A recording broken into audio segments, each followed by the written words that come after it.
Marigoda sir come forward and speak on this occasion.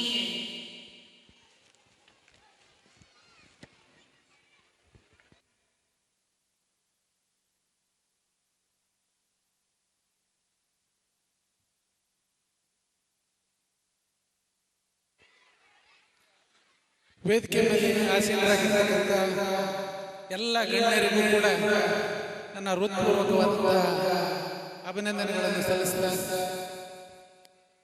ಈ 2ನೇ ವರ್ಷದ ವಾರ್ಷಿಕೋತ್ಸವ ಸಮಾರಂಭಕ್ಕೆ ಆಗಮಿಸಿರ್ತಕ್ಕಂಥ ಎಲ್ಲ ಪೋಷಕರಿಗೆ ಮತ್ತು ಪತ್ರಿಕಾ ಮಾಧ್ಯಮದವರಿಗೆ ಮತ್ತು ಸಿಬ್ಬಂದಿ ವರ್ಗದವರಿಗೆ ಒಂದು ಮಕ್ಕಳು ಸಾಕಷ್ಟು ಅತಿಥಿಗಳ ಮಾತುಗಳನ್ನು ಕೂಡ ಕೇಳುವ ನಾನಂತೂ ನಿಮ್ಮೊಟ್ಟಿಗೆ ಇರ್ತೇನೆ ವರ್ಷ ಯಾವಾಗ ನೀವು ಮಾತಾಡಬಹುದು. ಹಾಗಾಗಿ ಸಾಕಷ್ಟು ಸಮಯ ಈ ಹಿಂದೆ ನಮ್ಮ ಆಡಳಿತಾಧಿಕಾರಿಗಳು ಮತ್ತು ನಮ್ಮ ಮತ್ತೊಂದು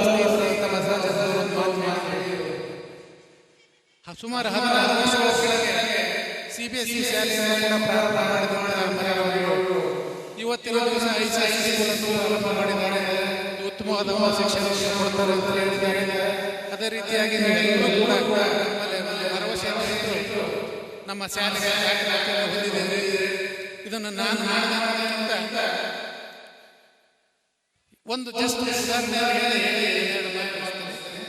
ಗೆದ್ದಲ ಹುಳು ಅದು ತಾನು ವಾಸವಾಗಿರ್ತಾರೆ ಅಂತ ಹೇಳಿ ಕಟ್ಟಿದ್ದೇನೆ ಅಥವಾ ಕನಸಿನಿಂದ ಅದು ತನ್ನ ಕಾಯಕ ಅಷ್ಟೇ, ಅದು ಒಂದು ವೃತ್ತಿ.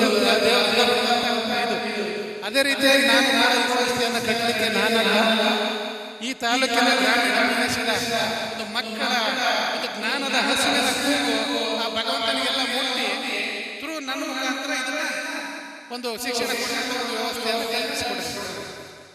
ಖಂಡಿತವಾಗಿಯೂ ಕೂಡ ಈ ನಮ್ಮ ಗ್ರಾಮೀಣ ಮಕ್ಕಳ ಒಂದು ಹಸುವನ್ನು ನೀಗಿಸುವಲ್ಲಿ ಒಂದು ಅತಿರಥವಾದ ಒಂದು ಪ್ರಯತ್ನವನ್ನು ನಾನು ಖಂಡಿತವಾಗಿಯೂ ಮಾಡ್ತೇನೆ.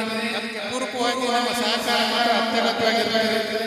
ಅದಕ್ಕೆ ಸಂಬಂಧಪಟ್ಟಂತೆ ನಾವು ಈ ದಿನ ಸೈನ್ಸ್ನ 3 ಲ್ಯಾಬ್ಗಳ ಒಂದು ಲೈಬ್ರರಿ ಎಲ್ಲವನ್ನು ಕೂಡ ಒಂದು ಪ್ರಯತ್ನ ಮಾಡಿದ್ದೇವೆ. ಪುನಃ ಬಂದು ನೀವು ನೋಡಬೇಕಾದ್ರೆ ಯಾಕಂತ ಹೇಳಿದ್ರೆ ಸಾಮಾನ್ಯವಾಗಿ ಓದುವಂತಹ ಒಂದು ಸಮಯದಲ್ಲಿ ನೀವು ಕಲಿಯುವಂತಹ ಒಂದು ಲ್ಯಾಬ್ ಎಕ್ಸ್ಪೆರಿಮೆಂಟ್ಸ್ಗಳಿರ್ಬೋದು ಮತ್ತೆ ಲೈಬ್ರರಿ ಇರ್ಬೋದು, ಪ್ರತಿಯೊಂದು ಕೂಡ ಈ ಒಂದು 5ನೇ 6ನೇ ಕ್ಲಾಸ್ನ ಹಂತದಲ್ಲಿ ಮಕ್ಕಳು ಕಲಿಯೋದ್ರಿಂದ ಮುಂದೆ ಒಂದು ಒಳ್ಳೆಯ ಬಳಸಿ ಉತ್ತಮವಾದಂಥ ಒಂದು ಸ್ಥಿತಿಗೆ ತಲುಪಲಿಕ್ಕೆ ಯಾವುದೇ ಅನುಮಾನಗಳು ಬೇಡ.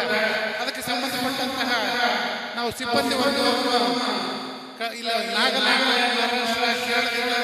ನಾವು ಸಿಬ್ಬಂದಿ ಈ ಸಲ ಕೂಡ ಅದೇ ರೀತಿಯಾಗಿ ನಮ್ಮ ಶಿಕ್ಷಣ ಸ್ಥಿತಿಯಾಗಿ ಅವ್ರನ್ನೂ ಕೂಡ ಒಂದು ಉತ್ತಮವಾದಂತಹ ಒಂದು ಜ್ಞಾನವನ್ನು ಕೊಡಲಿಕ್ಕೆ ನಮ್ಮ ಮಕ್ಕಳಿಗೆ ಒಂದು ಉತ್ತಮವಾದಂತಹ ಶಿಕ್ಷಕರನ್ನು ಆಯ್ಕೆ ಮಾಡಿ ಎಲ್ಲರಿಗೂ ಕೂಡ ಗುಣಪಡಿಸ್ತಕ್ಕಂಥ ಒಂದು ವ್ಯವಸ್ಥೆಯನ್ನು ಮಾಡಿದ್ದೇನೆ. ಹಾಗೂ ಈ ಒಂದು ಶಾಲೆಯಲ್ಲಿ ಮಕ್ಕಳು ನಿಮ್ಮ ಮಕ್ಕಳು ಉತ್ತಮವಾದಂತಹ ಶಿಕ್ಷಣವನ್ನು ಕಲಿತು ಅದರ ಜೊತೆಗೆ ಒಂದು ಸಂಸ್ಕಾರವನ್ನು ಕೂಡ ಕಲಿತು ಈ ನಾಡಿನ ಈ ಮಣ್ಣಿನ ಒಂದು ಋಣವನ್ನು ತೀರಿಸ್ತಕ್ಕಂತಹ ಸ್ವಾರ್ಥ ರಹಿತವಾದಂತಹ ನಿಸ್ವಾರ್ಥ ಸೇವೆ ಸಲ್ಲಿಸ್ತಕ್ಕಂತಹ ಈ ಭಾರತ ಮಾತೆಯ ಮಣ್ಣಿನ ಋಣವನ್ನು ತೀರಿಸ್ತಕ್ಕಂಥ ಆದರ್ಶ ವ್ಯಕ್ತಿಗಳಾಗಿ ಈ ಆದಿಕಾಲದಿಂದ ಹೊರ ಹೊರಲಿ ಅಂತಕ್ಕಂಥ ಒಂದು ಆಶಯವನ್ನು ಬೇಡಿಕೊಳ್ತಾ ಇನ್ನು ಹೆಚ್ಚು ಸಮಯದಿಂದ 2 ಮಾತುಗಳನ್ನು ಮುಗಿಸ್ತೇನೆ. ಎಲ್ಲ ಪಾಲಕರನ್ನು ವಂದಿಸಿ ವೇದಿಕೆ ಬರ್ತಕ್ಕಂಥ ಎಲ್ಲರೂ ವಂದಿಸಿ ಮಾತುಗಳನ್ನು ಮುಗಿಸ್ತೇನೆ. ಜೈ ಹಿಂದ್, ಜೈ ಕರ್ನಾಟಕ.